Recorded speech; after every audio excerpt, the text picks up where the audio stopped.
You know, we live in an era where we have the sum of human knowledge in our pockets. We can look up anything, anytime. But looking at the world around us, I have to ask, does having more information actually make us smarter? Or just louder? That is exactly the distinction the ancient text we're looking at today tries to make. We are diving into the opening chapters of Proverbs, specifically the writings attributed to Solomon. And right out of the gate, he draws a massive line in the sand between simply knowing stuff and having wisdom. It really feels like a lost art, doesn't it? Completely. The text describes wisdom not as a high IQ, but as a skill, almost like a craftsman's skill. It talks about instruction, discipline, and discretion. But the foundation? That's the part that usually trips modern people up. It says the beginning of knowledge is the fear of the Lord. Right, and that word fear usually makes people uncomfortable. It sounds like a horror movie, like we're supposed to be terrified. I get that, but the context here is fascinating. It's not the fear of a monster under the bed, it's more like the feeling you get standing at the edge of a massive cliff or looking up at a thunderstorm. It's awe.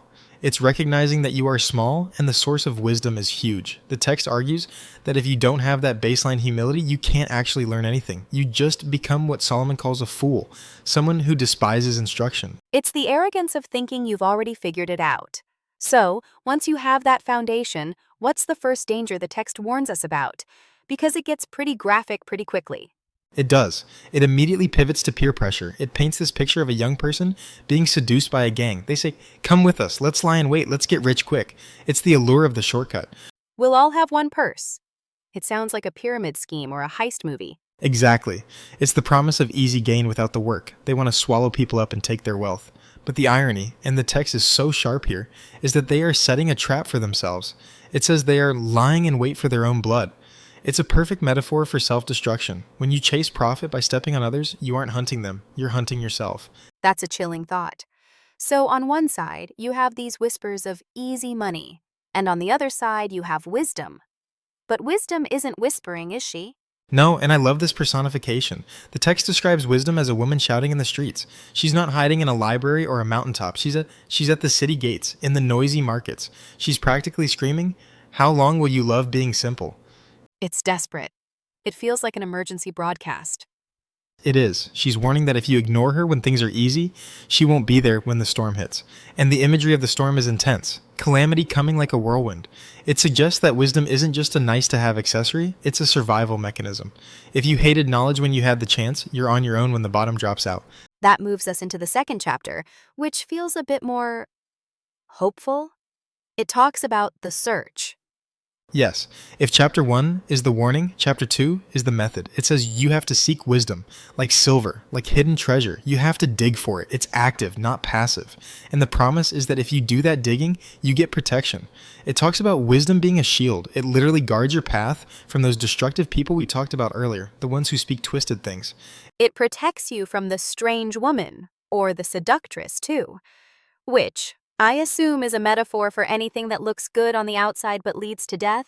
Precisely. It's about discernment. The text says her house leads down to death. It's a dead-end street. Wisdom gives you the ability to look at a tempting situation, whether it's an illicit relationship or a shady business deal, and play the tape forward. You see the cliff before you drive off it. Which brings us to arguably the most famous part of this entire section in chapter 3, the part about trust. The core of the entire book. Trust in the Lord with all your heart and lean not on your own understanding. That is so hard for us. Lean not on your own understanding. We love our own understanding. We built our whole lives on it. We did. We are obsessed with our own logic. But the text uses a physical metaphor here, leaning. If you lean on a broken staff, you fall. Solomon is saying your perspective is limited. You can't see around corners. God can. So the instruction is to acknowledge him in every single move you make. And the promise? He will make your path straight. It's the removal of obstacles. Or the ability to navigate them. It says this kind of trust brings health to your body and nourishment to your bones. It's holistic. And then it compares this wisdom to financial gain again. It says wisdom is better than silver, gold, or rubies. Better than a high-yield portfolio. Much better, because money can't buy sweet sleep. That's a specific promise in chapter 3. That when you lie down, you won't be afraid. Your sleep will be sweet because you aren't carrying the anxiety of your own schemes. You aren't looking over your shoulder. That is a beautiful image. Just total peace of mind. It is. And it ends with a very practical application. Don't withhold good from your neighbor. Don't envy violent people. It brings it all back down to earth. If you have wisdom, you treat people well. You don't plot against them. So it really comes down to a binary choice, doesn't it? It seems like there is no middle ground in these chapters.